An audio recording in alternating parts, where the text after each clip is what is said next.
Welcome back. In example 2, we're asked to find the volume of the solid generated by revolving the region bounded by the following lines and curves about the x-axis. Alright, so we're going to revolve about the x-axis. I'd like to put a little curved rotation symbol to remind me what I'm rotating about. And that way I don't accidentally rotate about the y-axis. I've seen it happen.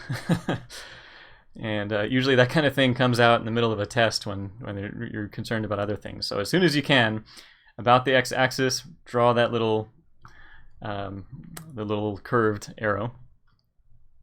Okay, so our region is the region between the square root of x, y equals 0, which would be the x-axis, x equals 0, and x equals 1, which is this vertical line here.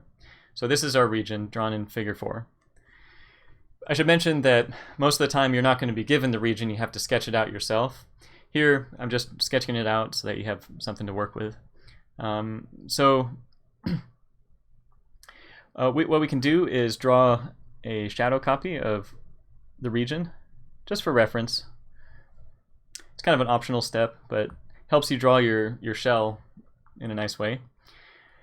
And we're going to take our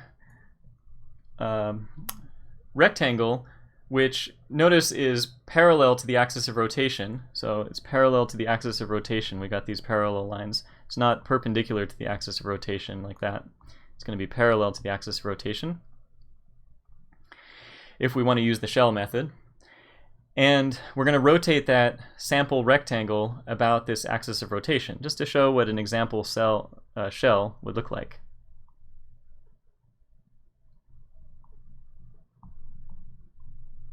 There we go. That's one of the shells. It gives us something to visualize so that we can then in a moment think about the radius and the height of this cylindrical shell, this sample cylindrical shell.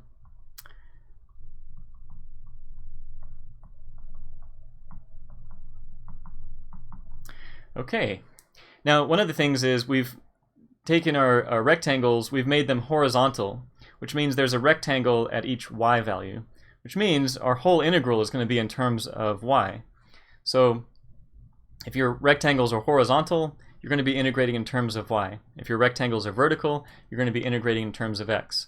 And that's actually regardless of which method, your disc washer method, or cross-section kind of methods, or this shell method here. No matter what, if your rectangles are vertical, you're integrating with respect to x. If your rectangles are horizontal, you're integrating with respect to y. And that's just because of how the rectangles are made. They're made by subdividing an interval.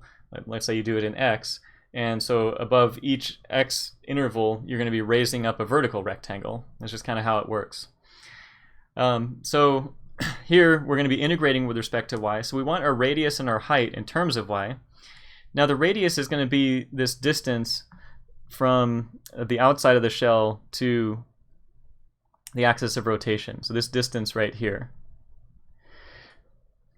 Now this distance is going to be given in terms of y will be whatever the y value is up here, which is just y, and then minus whatever the y value is down here at the axis of rotation, which is 0. So it'll be like y minus 0, which is just y. So we have y for the radius. Now the height, so the height of the shell, so this dimension, the height of the shell we get by taking whatever the x value is over here on the right minus whatever the x value is over here on the left. That's how you get a horizontal distance. Right x value minus the left x value. Now the right x value, make sure you can see that, is x equals 1, right? That's the right x value, is x equals 1. I know my big head's in the way over here, so I got to be careful and write around it. So the left x value, the right x value is x equals 1. What is the left x value? What is this equal to? So if you said y squared, that would be correct. And that's because the left x value is along this curve. is along this y equals the square root of x curve. So if we want to figure out what the x values are in terms of y along that curve, we just solve for x in terms of y. We solve for x. So we can square both sides, and we get x equals y squared.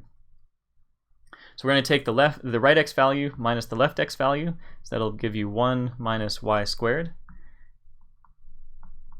Right minus left. And now we've got the radius of our shells, the height of our shells, so we can feed this into the volume for our shells. And I should pause and mention, I gave away the first value, but what are our limits of integration? What's y going from and to? So if you said 0 to 1, that would be correct. So we're going from y equals 0 to y equals 1. That's because that's where all of the rectangles are that you use to create your shells. That's where your region is, right there. You're going to go across your region. All of those rectangles will have shells associated with them. So we're not going to go negative 1 to 1. That's a common mistake. That's true, that's where your solid is, but we're going to go across our region because we're going to take each of those rectangles from the region and make a shell out of it. So we don't need to take rectangles down here because we don't have a region down here in the fourth quadrant. Only the region which happens to be in the first quadrant here. Okay, so we have 2 pi times the radius times the height, dy. Now here I'm just going to put a dot dot dot, and you should get pi over 2 when you work out the details. Remember, just like in example 1, you want to take this y and distribute it. This is going to happen often with the shell method because often you have the radius as just x or y or something pretty close to that. And then over here you're going to have a couple of things subtracted from each other, right minus left or top minus bottom. So oftentimes you're going to have to distribute as a first step in evaluating these shell integral setups.